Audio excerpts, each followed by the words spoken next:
Baik, tanpa TAC atau OTP, wang lesap entah hilang ke mana. Modus operandi terbaru ini menyaksikan kegelisahan orang awam hingga hilang percaya untuk menyimpan di institusi perbankan. RM13,000, RM40,000, RM100,000. Begitulah angka ringgit yang lesap seperti dilapor oleh media tempatan. Kajian rebootonline.com dari 2018 hingga 2022 meletakkan Malaysia di tangga ketiga di Asia dengan nilai 79.9% dalam skor risiko cyber paling bahaya. PDRM antara 2020 hingga Ogos lalu merekodkan 63,627 kes melibatkan penipuan cyber dengan nilai kerugian RM1.3 bilion. Persoalannya, penyedia bank sedia ada, adakah masih menggunakan perisian teknologi lama seperti open source demi penjimatan kos semata-mata, atau pengguna sendiri yang alpa mudah sesat dipancing sang hacker ataupun skamer durjana? Dan mungkin juga petualang si pembocor data menjadi pemula drama wang lesap hingga bank seolah-olah tidak mampu buat apa-apa. Akta Perlindungan Peribadi pula, bagaimana kisahnya lompong tidak bermaya? Saya Dini Ashraf Salim, Tirai Analisis minggu ini kembali dibuka.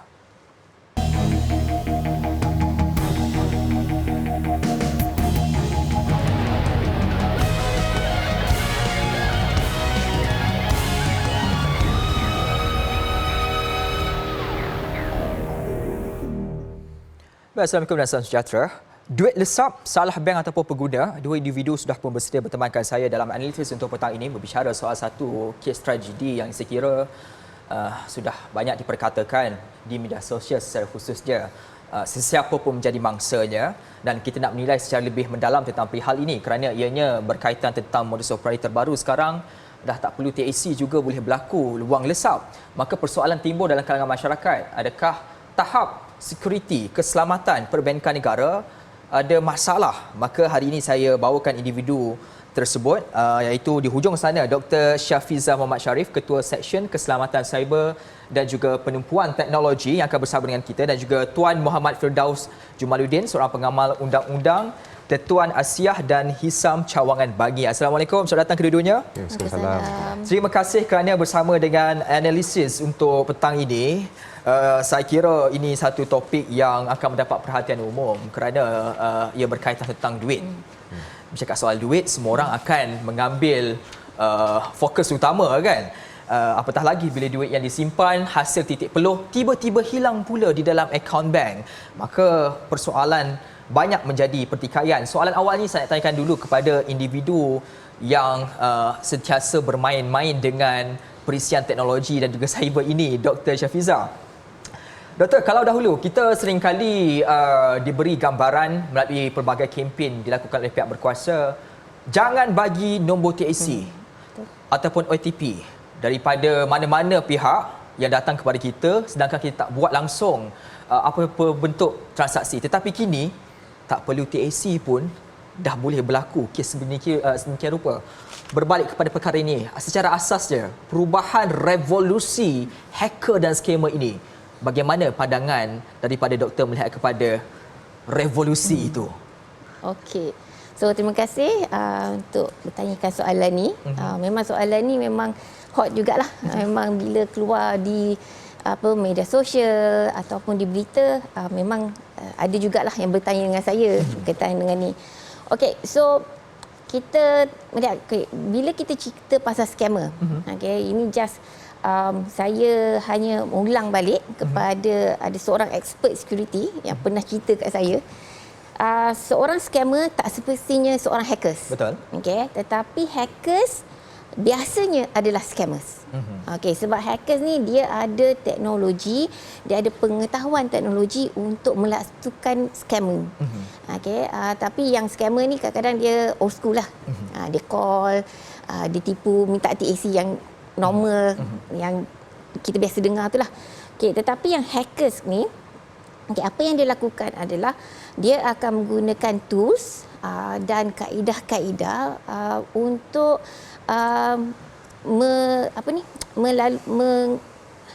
bahasa Inggeris boleh ke? Exploit. Boleh, tak ada masalah. So dia exploit kelemahan dalam sistem. Okey, so tak semestinya sistem tu adalah pada sistem perbankan. Okey, sebab dalam perbankan ni dia ada melibatkan banyak sistem lain. Betul. Sistem telekomunikasi, okay, and then mobile application, ada sistem di mana mobile application tadi diletakkan macam Google Play atau Apple Store kan. Okay, so ada banyak elemen lain atau dia punya variable lain yang terlibat dalam senario ni. Okey, so bila nak kata sama ada bank ni ditakut lama lagi atau tidak, sebenarnya kalau kita lihat kepada proses evolusi perbankan, daripada normal bank kita kena pergi ke bank sendiri, hinggalah dia create e-banking. And then bila e-banking tu dah stabil, dia pergi kepada mobile banking. Okey, evolusi itu sebenarnya dia orang dah titik beratkan, okey, bahagian keselamatan. Even Bank Negara Malaysia pun sudah kira mengerahkan all these perbankan untuk upgradekan atau melakukan vulnerability assessment kepada mereka punya perisian-perisian perbankan untuk memastikan bahawa maklumat-maklumat pelanggan ni terjagalah, terutama sekali bila melakukan transaksi. Okey, tetapi macam saya katalah, ada banyak elemen lain, variable lain yang terlibat dalam kes ni. Doktor, revolusi yang dilakukan oleh pihak bank khususnya dalam konteks perbicaraan kita ketika ini diakui memang akan ada benda tersebut. Cuma persoalan asas yang perlu untuk dilihat juga, adakah revolusi itu selaju bagaimana revolusi yang dilakukan oleh para hacker ni? Okey, so kita kena tengok dua kaedah. Satu yang defend, satu yang hacking. So hacking dia ada motivasi, iaitu dia nak dapatkan duit. Yang defend dia nak memastikan bahawa maklumat terjaga. Dia tak ada motivasi lain tau. Dia memastikan dia melakukan kerja dia supaya keselamatan maklumat pengguna terjaga. Itu main motivasi. Antara dua motivasi ni, mana lagi memberangsangkan duit lah kan. So jadi kat sini kita nampak hackers ni, bila dia nampak dia punya motivasi duit, nak dapatkan duit tu, dia punya usaha dia lebih. Okey, dan dia lakukan apa sahaja untuk dia boleh dapatkan duit tersebut. Okey, baik. Kalau kita nak bercakap soal motivasi menjadi pemangkin kepada hacker ni adalah tentang duit, maka tidak bolehkah kita melakukan sesuatu di peringkat bank ini yang mempunyai satu organisasi yang cukup besar untuk mempunyai motivasi yang lebih hebat daripada hacker ini? Kerana akhirnya kalau motivasi itu sekadar untuk menjaga keselamatan semata-mata, perlu diingat mereka ini adalah organisasi yang menjalankan aktiviti perniagaan, memastikan supaya pelanggan masih kekal setia. Tapi kalau hanya motivasi ringan-ringan sahaja dilakukan, ianya akan mengundang bahaya kepada institusi itu sendiri. Strategi ini bagaimana dimainkan oleh pihak perbankan? Okay, so kat sini, the thing is that diorang dah buat, okay, they do all the planning, they do all the preparation, tetapi mereka tak tahu arah mana lagi akan dimasuki oleh hackers ni.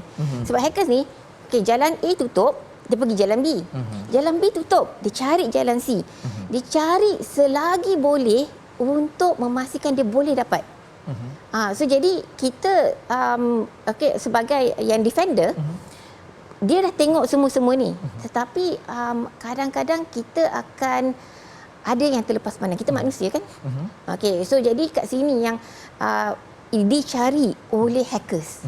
Baik, ini menarik kerana ia berlatar belakangkan soal kepakaran pula, dan selepas saya akan beralih kepada soal kepakaran ini, beralih kepada Tuan Muhammad Firdaus. Bercakap tadi disebut akan banyak jalan yang akan dilakukan oleh hacker ini. Kita yang sebagai defend ataupun mereka yang membangunkan sistem tersebut adalah pihak defend ini perlu juga bijak untuk mencari apakah poin-poin dalam hacker yang akan lakukan. Dalam konteks yang sama, ia berkait rapat tentang hak pengguna ini.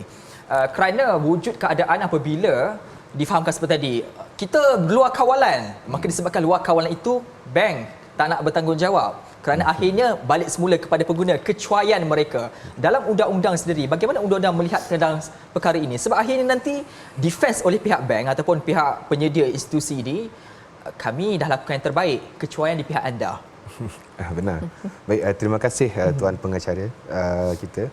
Baik, berkenaan dengan soalan yang ditanya oleh Tuan Pengacara sebentar tadi, apabila kita berceritakan tentang apakah yang boleh dilakukan oleh pengguna sekiranya bank telah mengeluarkan alasan sedemikian, apa semua kan, sebenarnya keadaan ini kita kena lihat daripada pelbagai jenis aspek. Okey. Dan aspek-aspeknya adalah lebih kepada sekiranya perkara ini pernah ke tidak ditentukan ataupun ditentusahkan di dalam Mahkamah Perundangan Malaysia. Jadi saya amat tertarik dengan apa yang diceritakan sebentar tadi. Sebenarnya kalau ikutkan di Malaysia kini, kita masih lagi di peringkat yang belum sampai ke satu dapatan yang mengesahkan bahawa pengguna-pengguna yang mendepositkan wang mereka di dalam akaun bank boleh menuntut sekiranya ada pihak ketiga, sekiranya ada scammer ataupun serangan-serangan daripada penggodam kepada simpanan-simpanan mereka. Jadi saya amat tertarik dengan satu kes mahkamah di dalam di Mahkamah Tinggi kalau tidak silap saya, yang menyatakan bahawa institusi kewangan, institusi perbankan di Malaysia ini, mereka tidak mempunyai duty of care. Duty of care ini maksudnya yang dengan etika tadi, kalau kita fahamkan, pendeposit sendiri apabila mendepositkan kewangan mereka di dalam bank, deposit ini adalah dijaga dan dikelola oleh Perbadanan Deposit Insurance Malaysia. Okey. Dan di dalam Seksyen 41 Akta yang sama telah menyatakan bahawa perbadanan itu wujud, akta itu wujud untuk menjaga dan menyelia wang yang disimpan di dalam institusi-institusi yang berdaftar dengan pihak IDM. Jadi apabila kita melihat kepada seksyen itu sendiri, dia hanya menjaga kepada barangan yang berada di dalam dan bukannya berada di luar. Disebabkan itulah bank menggunakan alasan bahawa satu transaksi itu seperti mana yang Tuan Pengacara sebut tadi, tak payah guna TSC, kan? Tak payah guna ni, hacker tu masuk, dah boleh bawa keluar duit tu, berjalan keluar. Jadi itu sebenarnya yang berlaku pada hari ini. Dan dulu-dulu kita kata TSC boleh block, boleh apa semua kan, kita boleh guna banyak jenis kita boleh guna untuk menyelamatkan alat-alat devices kita ini daripada digodam ataupun boleh mengelakkan diri kita daripada ditipu, kan? Sebabnya kalau scammer ni dia antara dua, seperti mana yang doktor sebut tadi, kan? Scammer ni ada dua. Dia boleh jadi online kepada online kesannya, ataupun online dan offline. Jadi kalau ikutkan di bahagian scammer, seorang pengguna itu masih lagi ada peluang. Masih lagi ada peluang sekiranya perkara ini boleh dibawa kepada tribunal pengguna sebagai contoh. Di mana tribunal pengguna ini ditubuhkan di bawah Seksyen 85 Akta Perlindungan Pengguna, yang mana apa-apa tuntutan di bawah 50,000 masih boleh dibawa kepada tribunal pengguna. Tetapi dia punya jejak kesalahan scammer tu kena jelas dan tepat. Maksudnya di sini berbeza sedikit dalam keadaan apabila seorang penggodam yang masuk. Apabila seorang penggodam yang masuk, penggodam ini kita pun tak tahu daripada mana dia datang dan tidak tahu di mana dia bawa duitnya keluar. Yang kita tahu yang benda dah hilang, benda dah lesap, kan?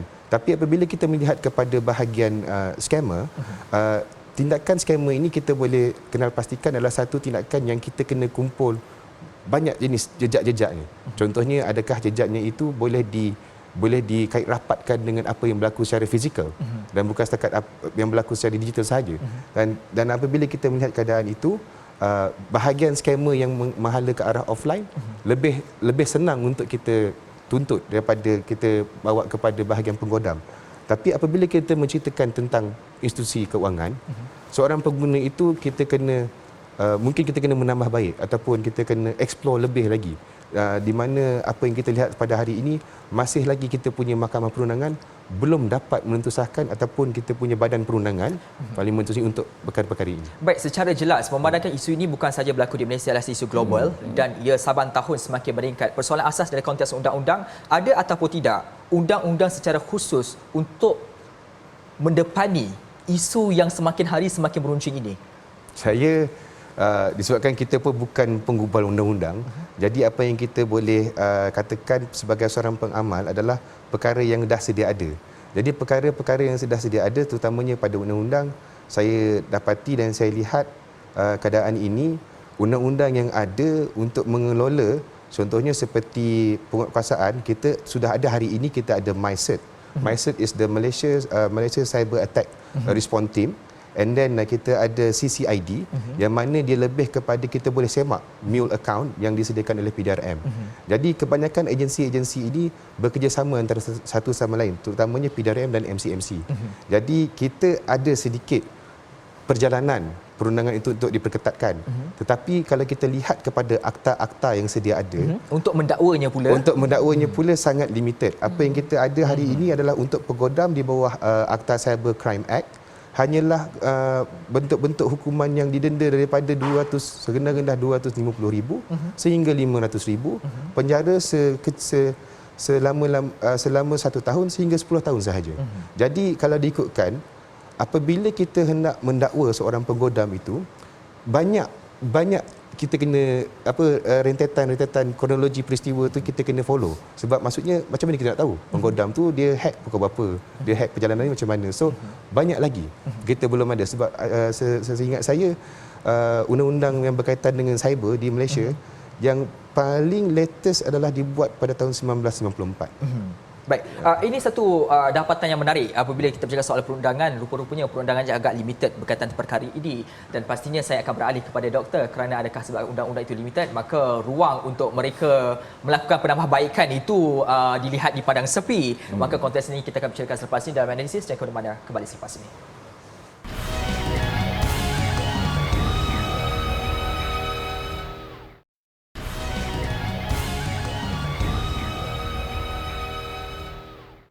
Baik, kembali semula dalam analisis. Hati-hati semak baki akaun anda. Kod-kod sekarang ini ada sudah menjadi mangsa, hilang dan lesat. Tapi perbincangannya kita bersambung kembali dalam konteks analisis kali ini. Sebelum saya balik kepada doktor, saya nak balik kepada tuan dahulu. Kerana saya melihat soal isu yang sering berlaku apabila mereka yang menjadi mangsa ini, masalah yang kedua mereka adalah persoalan adakah mereka ini boleh untuk menuntut balik wang mereka yang hilang, ataupun ianya tuntutan itu berdasarkan kepada siapa yang cuai. Okey, baik. Kalau mengikutkan soalan yang ditanyakan oleh tuan pengacara tadi, apa yang kita boleh lihat di sini adalah tuntutan semula wang itu seperti yang saya katakan tadi, kenalah melihat kepada jejak wang itu sendiri. Sekiranya jejak wang itu kita boleh nampak ianya berada di dalam negara kita dan ianya bawah kelolaan institusi kewangan dan terutama sekali di bawah pemantauan Bank Negara Malaysia, maka peluang dan peratusan untuk kita mendapat semula wang itu insya-Allah ada sedikit. Mungkin ada sedikit, tapi dia itu berdasarkan kepada undang-undang sedia ataupun berdasarkan kepada polisi bank tertentu? Kepada polisi. Sebab Bank Negara Malaysia sebenarnya telah menyediakan beberapa guideline untuk kejadian-kejadian seperti ini. Saya rasa guideline ini pun sebenarnya dah lama ada di Malaysia. Cumanya kemungkinan besar kita mungkin tidak tahu, dan kita biasanya apabila kita dah digodam ataupun telah ditipu, kan, perkara pertama yang kita fikir adalah macam mana nak dapat duit tu balik, dan sekiranya yang paling dekat dengan kita mungkin jiran sebelah kata pergilah buat report polis. Dan itulah benda yang sememangnya betul, perkara yang dibuat tu memang betul. Cumanya adakah yang diceritakan dengan polis nanti perkara yang tepat? Perkara itu mungkin kita akan lihat mungkin apabila kita di dalam tergopoh gapah, dalam kita tengah apa orang kata terkejut, kan, terkejut memang yalah, tiba-tiba buka akaun bank kosong, kan. Biasa kosong tu bagi orang lain mungkin biasa, tapi ada orang tu dia dah letak banyak, tiba-tiba hilang satu hari tu. Jadi bila dah hilang satu hari tu, pergi ke pergi ke balai polis, dia terus cerita masalah dia dalam keadaan dia mungkin dia kalut ataupun mungkin dia keadaannya masih beremosi, menceritakan. Bila dibawa kepada penguatkuasaan untuk dituntut semula, ada lopong, ada kelompongan di situ. Jadi bila kelompongan itu tidak diisi dengan fakta yang betul dan tepat, peratusan untuk menuntut semula itu mungkin berkurangan. Dan itulah perkara yang kita kena lihat. Baik, menarik. Fakta yang jelas perlu untuk memastikan supaya dapat dituntut kembali, dan saya tinggalkan persoalan itu selepas ini. Saya nak tahu apakah fakta yang perlu dimasukkan supaya tidaklah kita rasa lebih hibah dalam konteks ini. Saya nak berbalik kepada doktor. Doktor, disebut tadi masalah antara punca utamanya perundangan kita ini sedikit berlimitasi berkaitan tentang perkara ini. Dalam konteks ini, pandangan daripada seorang yang berada dalam sistem itu melihat bagaimana situasi perisian dan sebagainya ini, adakah ini menjadi faktor utama, tidak ada revolusi pembangkit utama untuk mereka bergerak ke terhadapan? Okey, so kalau dari segi untuk memastikan keselamatan pada perisian, actually banyak dah yang dilakukan oleh perbankan. Mereka dah buat proses vulnerability assessment, mereka dah go to code review, tengok coding. There's a lot of things yang diorang dah buat. Okey, tetapi macam saya katalah, ada banyak variable yang terlibat. Okey, so contoh telekomunikasi. Okay, and then dari segi malware, okay, and then dari segi macam perundangan, bukan perundangan dalaman saja, kita kena tengok juga perundangan international. Sebab bila attack, okay, hackers ni buat attack, dia tidak buat secara terang-terang. Dia akan dalam keadaan yang sangat kira dia menyorokkan contoh IP addresses dia akan gunakan router yang mana daripada dia komunikasi itu bukan direct communication. Dia lompat satu negara ke satu negara ke satu negara sampailah ke Malaysia. So kita tak tahu dia datang dari mana. Okay, and then because of kaedah ni tadi untuk menutup jejak dia. Okay, dia pandai cari di negara mana yang ada akta di mana tak boleh sharing maklumat digital di negara tersebut. So jadi even kalau kita dah buat polis, kita pergi MyCert, kita pergi, so kita punya agensi pergi cari maklumat and then dia dapati, dia kaji, okey, dia ni jejaknya dah pergi kepada IP address ni, lepas tu dia pergi kepada sini, dia pergi ke sini, tiba-tiba sampai satu negara, kita kata can we get information about workstation ni ke apa benda ke? Oh, tak boleh. Akta kami tak benarkan. Baik, kerana itu juga saya melihat bagaimana respon dikeluarkan oleh bekas penggodam Aman Shah Ahmad mendedahkan bahawa beberapa bank di Malaysia bersifat copy paste untuk membangunkan sistem cyber perbankan menggunakan perisian dan juga program open source. Maka dalam konteks ini saya nak beralih pula bagaimana komitmen diberikan oleh sistem perbankan di negara kita ini. Buat masa ini, ada ataupun tidak badan kawal selia yang akan membuat penyeliaan ataupun audit penetapan standard-standard minimum perisian-perisian khas kepada bank-bank ini. Ada ataupun tidak kawalan itu? Bank Negara Malaysia ada keluarkan dia punya RMIT adalah antara salah satu polisi standard yang diguna pakai untuk information technology termasuklah perbankan.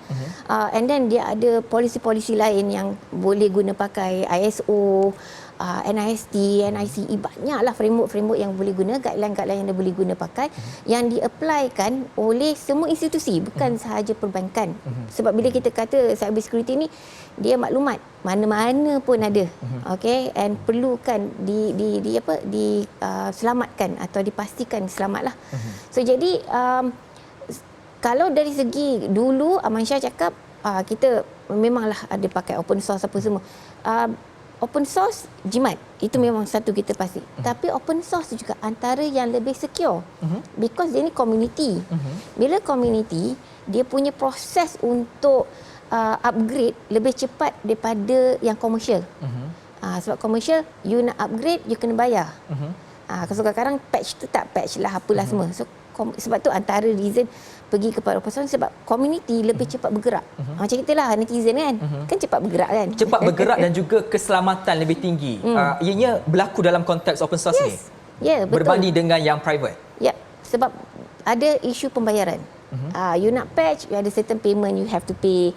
So jadi ada banyak kekangan lain lah, bajet-bajet apa semua. So kadang-kadang institusi dia akan pilih, kalau dia pergi yang komersial lah, dia kata okey, kita akan buat yang mana yang paling high risk dulu, yang lain tu tunggu dulu. Mungkin kat situ pula attack masuk. Untuk pertimbangan bagi institusi organisasi berstatus institusi kewangan ataupun bank ini, pemilihan open source adalah pilihan paling tepat?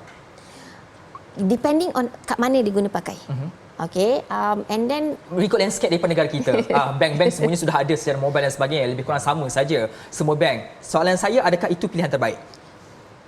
Okey, adakah itu pilihan terbaik? Itu susah saya nak jawab because it depends on the institusi. Okey, so kepada institusi tersebut dia dah ada risk management, dia dah ada risk impact analysis. So kat situ dia dah buat calculation. Apakah yang lebih terbaik untuk institusi dia? So saya tak boleh bagi. Dan ia bergantung juga kepada nilai kos. Ya, betul. Okey, akhirnya kos juga akan menjadi topik perbincangan itu nanti. Baik, saya beralih pula kepada Tuan. Tuan tadi sebut antara perkara asas dan juga yang dilihat tadi, kita ada sudah Bank Negara Malaysia sebagai penyelia kawalan dalam konteks polisinya, ISO dan sebagainya, itu dalam konteks polisi. Tetapi ia tidak boleh ditinggalkan sepi di atas polisi kerana perlu ada ikatan undang-undang. Kerana jika bermasalah, maka jawapannya undang-undang sajalah untuk menyelesaikannya. Dalam konteks ini ada ataupun tidak? Kalau diikutkan apa yang telah diimplementasikan oleh Bank Negara Malaysia, sebenarnya kalau kita lihat daripada segi perundangannya, daripada sudut seorang pengamal undang daripada industri, kita lihat sebenarnya Bank Negara dia dah letak satu standard yang memang kita katakan that is the highest proportionate security measures untuk semua masalah-masalah ni. Akan tetapi sebenarnya apa yang menjadi masalah tunjang kepada perkara ini adalah berbalik kepada kita sendiri sebagai pengguna dan mangsa-mangsanya. Sebab kita, seperti yang dikatakan oleh Kevin Mitnick di satu open inquiry di US punya US Senate punya General Affairs Committee yang berkaitan dengan hackers, dia menyatakan pada tahun 2020 sebenarnya perkara ini walaupun sesuatu institusi itu ataupun organisasi, tidak mengira sama ada ia perbankan ataupun institusi lain, apabila mereka telah meletakkan cyber security yang to the highest degree, dan to the highest degree ni maksudnya kita dah ada sistem, kita dah ada software, kita dah ada kita punya defense team, kita dah ada kita punya antivirus, firewall, dan dia akan balik kepada siapa yang operate. Yang mengoperate-nya adalah manusia. Yang menyelinya adalah manusia. Dan yang akan memantau semuanya masih lagi manusia yang sama. Jadi apabila manusia ini, dia punya kecenderungan adalah lebih kepada obligasi sosial. Obligasi sosial ini memainkan sangat kuat dengan tekanan yang melibatkan emosi dan kepentingan. Jadi seperti mana yang dipergunakan oleh hackers dan scammer, dia menggunakan emosi kita dan menggunakan kepentingan kita. Sebagai contoh, kita boleh melihat kepada konsep-konsep yang scammer punya MO yang sekarang ini. Katanya ada ada seorang datuk daripada UK, dia nak dermakan 5 billion pound kepada you. So kalau you setuju, you kena reply.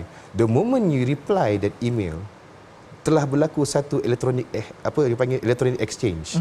Bila electronic exchange ni berlaku, itulah dia permulaan pintu itu terbuka. Dia sebenarnya kita tak payah buat apa-apa pun, nak bayar balik ke dia ke apa tak payah buat. You dah reply je, maksudnya you dah consented to it. You dah consented to it. Dan itu juga adalah hujah sering digunakan di penyedia platform ini. Tapi saya nak beralih situ sekejap saja lagi kerana saya tak nak tinggalkan ESTP di situ saja. Disebut tadi oleh Tuan bahawasanya fakta sangat penting bagi memastikan tuntutan itu dapat dikembalikan kepada pemilik asalnya. Dalam usaha mungkin bangsa sedang menyaksikan ketika ini, fakta yang perlu memastikan supaya mereka jelas berlaku kecuaian yang mungkin bukan datang daripada mereka, yang perlu untuk dimuatkan dalam laporan polis dan juga penghujahan mereka dalam di mahkamah. Okey.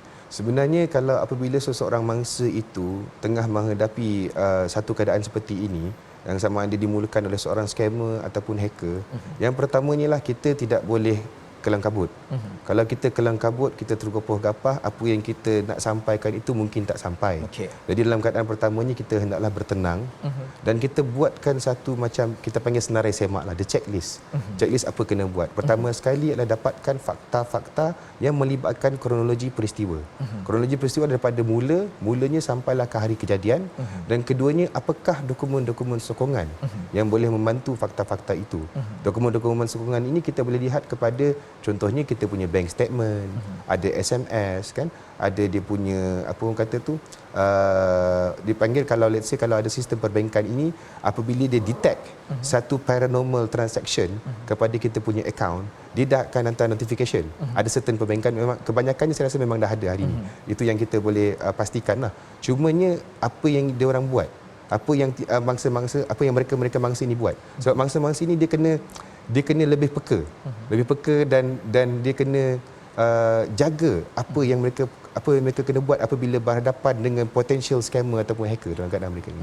Itu antara situasi yang berlaku. Cuma saya nak menilai juga dalam konteks bercakap soal kita sudah ada perisian yang bagus, mempunyai standard yang sepatutnya diletakkan, tetapi mengapa ranking kita juga dilihat seolah-olah begitulah seperti saya sebut di awal tadi. Maka saya nak buat perbanding beza dengan beberapa negara-negara yang mempunyai kadar risiko lebih rendah. Korea Selatan, skor risiko cyber mereka begitu rendah, 19.8% saja. Jepun 21.8% saja. Kita nak bercakap dalam konteks landscape keselamatan cyber ini sendiri. Individu yang berada dalam ruang lingkup ini, perbanding beza antara negara kita dan juga beberapa negara, ringkas di Asia, Korea Selatan dan juga Jepun. Apakah jauh sangat perbezaan landscape kita ini dengan mereka? Ataupun sebenarnya kita sama saja, cumanya hacker tak nak pergi kat sana, dia nak pergi kat sini je. Okey, dia pergi ke alright, so ikut kepada satu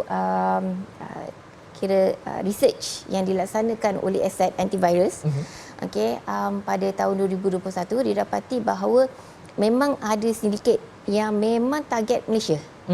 Okey, so antara yang dia laksanakan adalah kita panggil dia sebagai malware lah, banking trojan, di mana ada kan kes yang Mate tu, yang aplikasi Mate tu. So jadi antara konsep yang dilaksanakan adalah website tersebut atau syarikat tersebut syarikat yang betul. It can be any syarikat. And then apa yang akan sebut, dia akan create satu fake website sama. So jadi bila dia tukar, mungkin kalau kita perhati sebagai pengguna, kita kena tengok betul-betul, contoh, adakah dia HTTPS? Adakah dia punya HTTP sertifikat? saja. Sertifikat dia tu, adakah sertifikat dia memang untuk syarikat tersebut ke syarikat lain? So banyak benda yang kita kena tengok. Sebab bila di create fake website, kita dari segi depannya memang sama. So jadi kat situ dia akan kata, kali ni kita buat kena buat apa-apa temu janji ke apa ke melalui app, mobile app. Dia bagilah scan lah Google Play ke apa ke. Kita pergi, sebenarnya bukan pergi Google Play yang sebenar. Redirect kepada fake punya Play.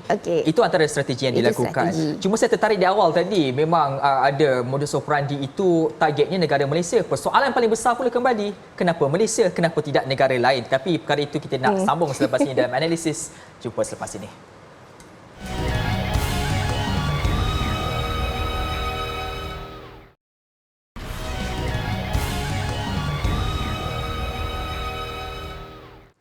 Analisis kembali, kita bercakap lagi soal isu wang lesap ini melibatkan sistem juga cyber security negara.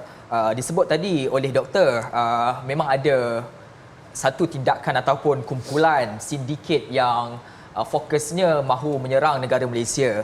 Maka banyaklah perkara-perkara yang dilakukan dan saya melihat ia dipersetujui oleh Presiden Persatuan Pengguna Cyber Malaysia mendakwa memang wujud ada sedikit penipuan, boleh intip dan juga sehinggakan satu tindakan dilakukan membaca kod TAC itu sendiri tanpa melalui daripada si pengguna.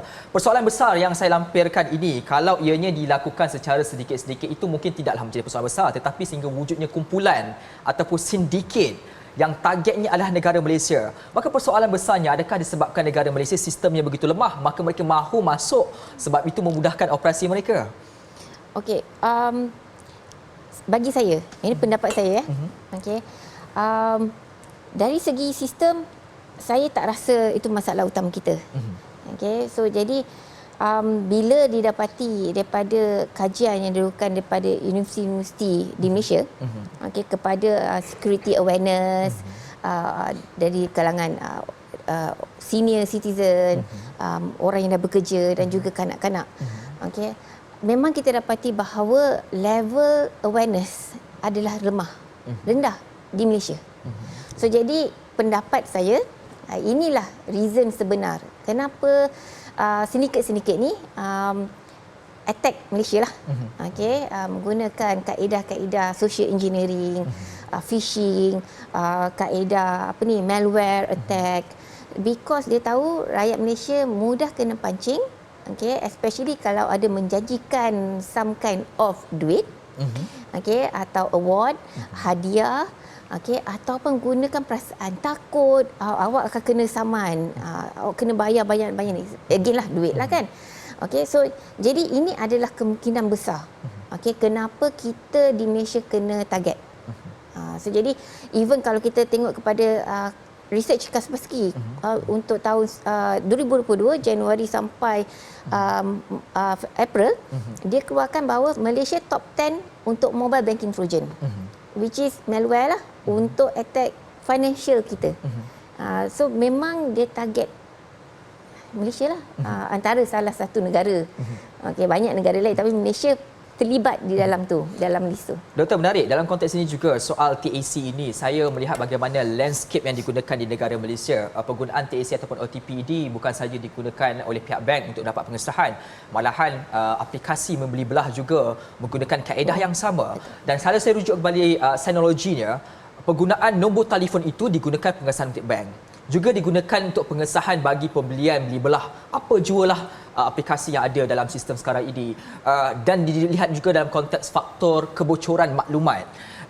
Bagaimana ini akhirnya mendedahkan lagi proses memudahkan scammer dan hacker ini untuk melakukan kerja, adakah wujud kebarangkalan itu? Yes, memang saya setuju.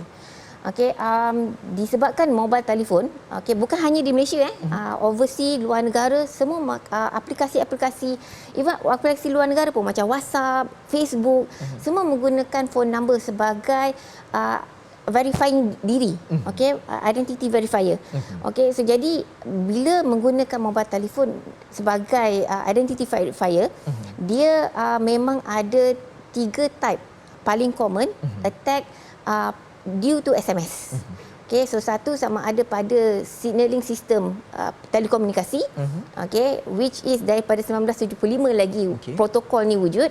2014 telah diberitahu atau telah ada research paper mengatakan ada kelemahan pada SS7 ni. Okay, tapi sampai sekarang masih belum ada kira patch yang sesuai untuk eksploitasi SS7. Itu satu. SIM hijacking, okey, di mana T-Mobile paling banyak kena, okey, di mana ada orang dalam, okey, yang terlibat. Dia tukarkan SIM card, attacker ni dia kata saya nak SIM, nombor telefon ni tukar kepada SIM ini. So SIM tu SIM dia. Telefon tu telefon number attack, target dia lah, victim dia. Okey, so jadi segala TAC akan sampai kat dia sebab phone number dah tukar kepada SIM dia. So ini kalau SIM hijacking, the owner of the telephone tu memang dia akan connection loss terus sebab memang dah tak ada SIM dia, tak boleh pakai lagi dah. Tetapi ada satu lagi kaedah di mana ini yang berlaku, kita pada phone kita tak ada apa-apa, connection berlaku dengan elok, kita still boleh pakai internet, kita masih lagi boleh dapat SMS, WhatsApp, apa semua, tetapi tak dapat TAC atau OTP melalui SMS kita. Kenapa? Berlaku SMS redirect attack. Okey. So SMS ini yang sedang berlaku. Ini yang sedang berlaku. So SMS redirect attack boleh berlaku 2 kaedah. Satu sama ada malware, banking trojan tadi, atau yang kedua adalah melalui tahu tak yang bisnes-bisnes yang marketing pakai SMS. Okey. So ada syarikat, okay, SMS bisnes ni, di mana dia hanya memerlukan letter of authorization yang sangat mudah. Okay, kalau saya datang, saya kata phone number ni, okay, tolong tukar kepada phone saya. And then saya bagi some information, letter of authorization mengatakan saya dah diberi authorization untuk jadi orang tengah kepada phone number ni. Okey. So jadi segala message, segala OTP, apa benda yang melalui phone number tersebut dapat kepada saya. Okey. Ini yang setiap saya berlaku dan biasanya diletak dalam terma dan syarat, dan terma dan syarat itu lazimnya dia tidak dikepilkan untuk baca semua, dan masalah kita juga adalah kita tak suka baca terma dan syarat. Kita main tekan saja okey untuk melanjutkan proses seterusnya. Saya tertarik dengan perkara ini, bercakap soal nombor telefon tadi dan juga kebocoran maklumat itu dilakukan.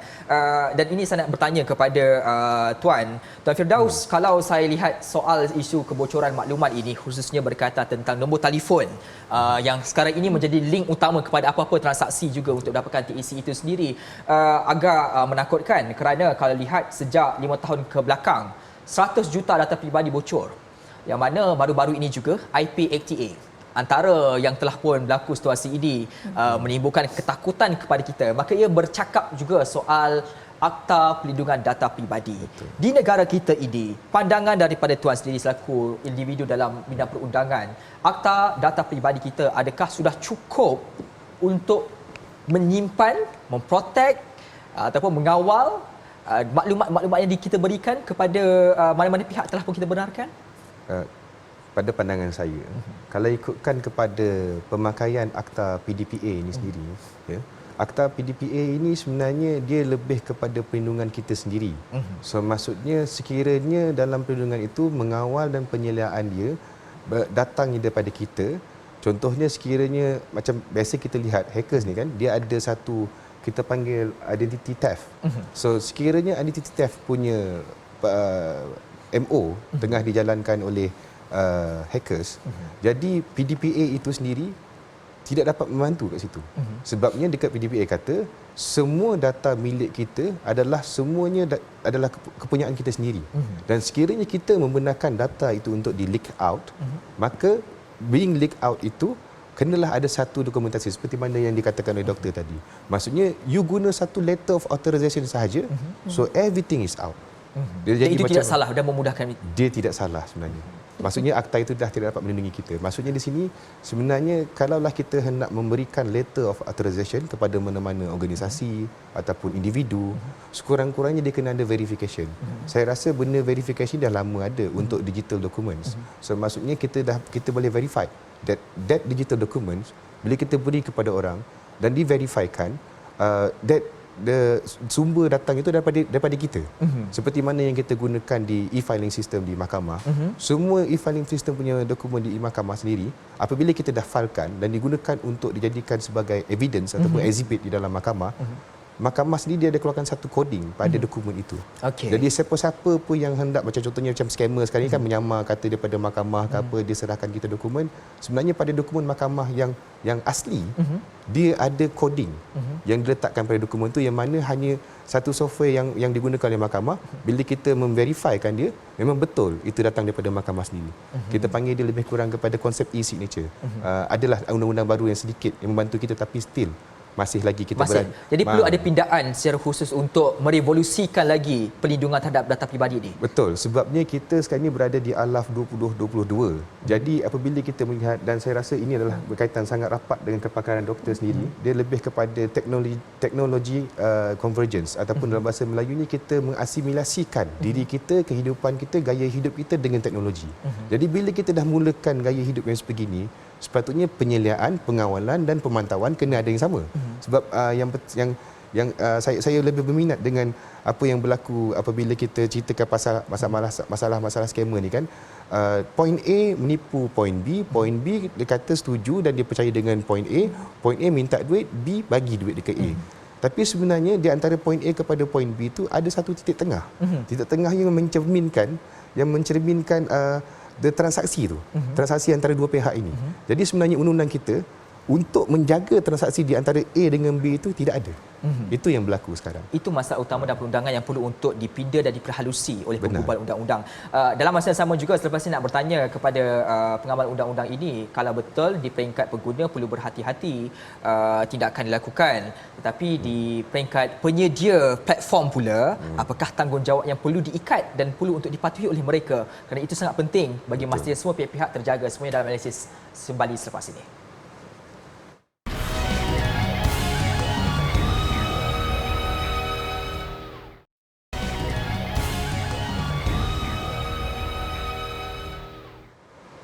Di blok terakhir dalam analisis, saya terus bertanya kepada Tuan Firdaus. Tadi saya gantung soalan, tanggungjawab saya sebagai pengguna perlulah lebih berhati-hati dan sentiasa peka. Itu tanggungjawab kita, faham.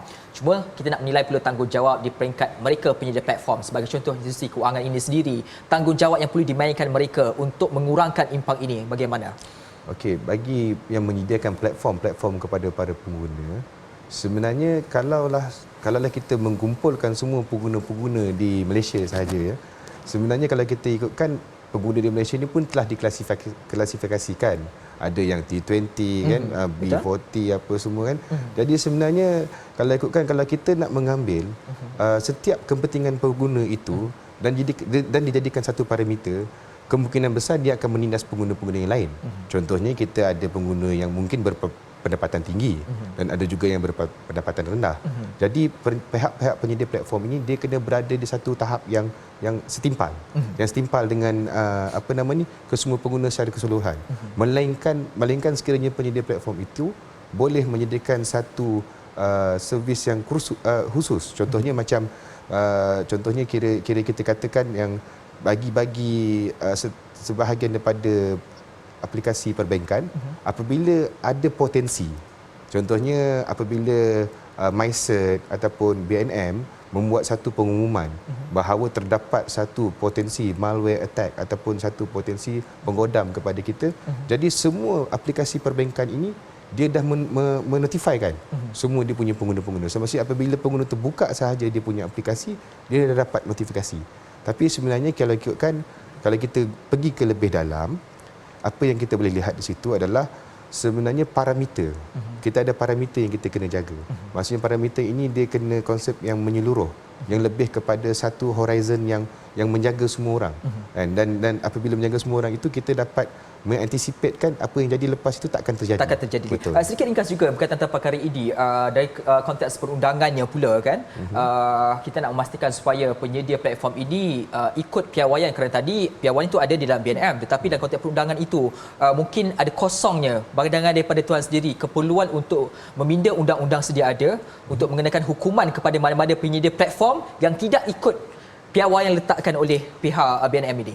Adakah wujud? Sebenarnya wujud. Sebenarnya BNM apabila satu penyedia platform itu tidak mematuhi ataupun kita panggil compliance and regulation yang disediakan oleh BNM, secara dasarnya BNM boleh terus pergi ke penyedia itu dan memulakan satu tindakan, satu investigasi, sebab BNM pun dia ada penguatkuasaannya sendiri. Jadi BNM akan menguatkuasakan penguatkuasaannya untuk menarik pihak-pihak yang tidak mematuhi itu, yang non-compliance party ni, pergi ke BNM, and then mereka akan memulakan investigasi. Sekiranya investigation itu membawa kepada keputusan untuk didakwa, maka orang itu akan didakwa. Okey, baik, saya nak beralih kepada doktor. Doktor, bercakap tentang hal ini lebih kurang dalam 1 jam tadi. Banyak telah pun dibincangkan, khususnya bila mana hacker ni lebih bijak, lebih aktif. Tapi kalau kita nak bercakap lebih bijak dan aktif ini, sampai bila pun tak habis kan? Jadi kita perlu melihat dulu soal susah sangat ke kita nak menumpaskan sindiket ini, hackers ini, sebab kalau jawapannya susah, maka seolah-olah tak jumpa jalan keluarnya. Doktor. Okey, so dia melibatkan tanggungjawab semua orang. Okey, so tak boleh hanya suruh perbankan sahaja yang upgrade, tak boleh hanya suruh pengguna je lebih celik. Okey, ada banyak lagi pihak, dari segi undang-undang, dari segi polisi, dari segi auditing, semua kena mainkan peranan.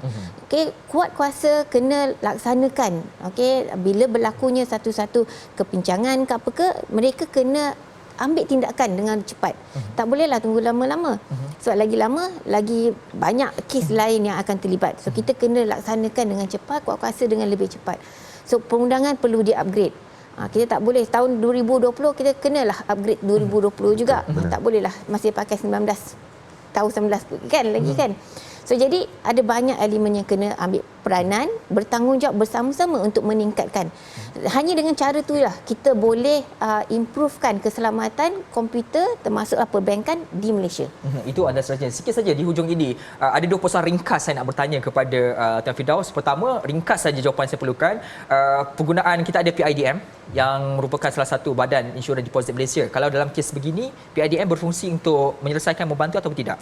Sebenarnya kalau kita lihat kepada PIDM ini hanya boleh menjaga apa-apa kerugian ataupun kesan yang masih lagi di bawah pemantauan dan penyeliaan. Sebabnya sekiranya perkara itu lebih daripada yang dia jaga, Seksyen 207 Akta PIDM menyatakan bahawa PIDM ini diimunkan daripada apa-apa dakwaan ataupun yang sebahagian daripadanya. Cumanya PIDM ini hanya boleh membantu setakat mana yang kuasanya membenarkan sahaja. Sekiranya itu lebih daripada akta, maka akta itu kita kena lihat balik kepada akta itu. Baik, itu adalah rangkuman yang saya kira menarik untuk difahami secara menyeluruh. Terima kasih banyak-banyak kerana saya kira ini satu isu yang sedang mendapat perhatian umum berkaitan dengan perkara ini. Terima kasih kepada 2 individu yang bersama dengan kami dalam analisis waktu ketika ini, iaitu Tuan Muhammad Firdaus, seorang pengamal undang-undang, juga Dr. Syafizah, merupakan individu yang berada dalam landscape ruang cyber ini, memberi maklumat secara lebih lanjut berkaitan situasi semasa. Terima kasih kedua-duanya. Baiklah saudara, isu keselamatan cyber ini memerlukan sebenarnya perhatian khusus oleh mata dunia. Dalam sibuk kita membanggakan kepesatan revolusi teknologi, jangan pernah kita lupa dan juga alpa. Ia turut memerlukan fokus tidak terharang terhadap mencari ruang dalam mengupayakan keselamatan. Barangkali Malaysia boleh mengangkat perihal keselamatan cyber ini dalam Perhimpunan Agung Pertubuhan Bangsa-Bangsa Bersatu di New York, Amerika Syarikat yang sedang berlangsung ketika ini. Ini perihal global yang menuntut penyelesaian konkret dan berterusan. Buat pengguna juga, jadilah pengguna yang bijaksana, semak tanpa lelah dan letakkan kepercayaan anda pada tempat yang sepatutnya. Dan buat pemain industri pula, seperti penyedia institusi kewangan, menguasakanlah keselamatan sistem ini. Tidak boleh tidak, ia memerlukan pelaburan yang sangat tinggi. 32.7 juta penduduk Malaysia sekarang ini menaruh kepercayaan simpanan kewangan mereka kepada penyedia institusi kewangan. Maka fikirkanlah sesuatu bagi perubahan secara holistik. Sekian analisis minggu ini. Saya Dina Shah Salim. Assalamualaikum dan selamat petang Malaysia. Baik, terima kasih.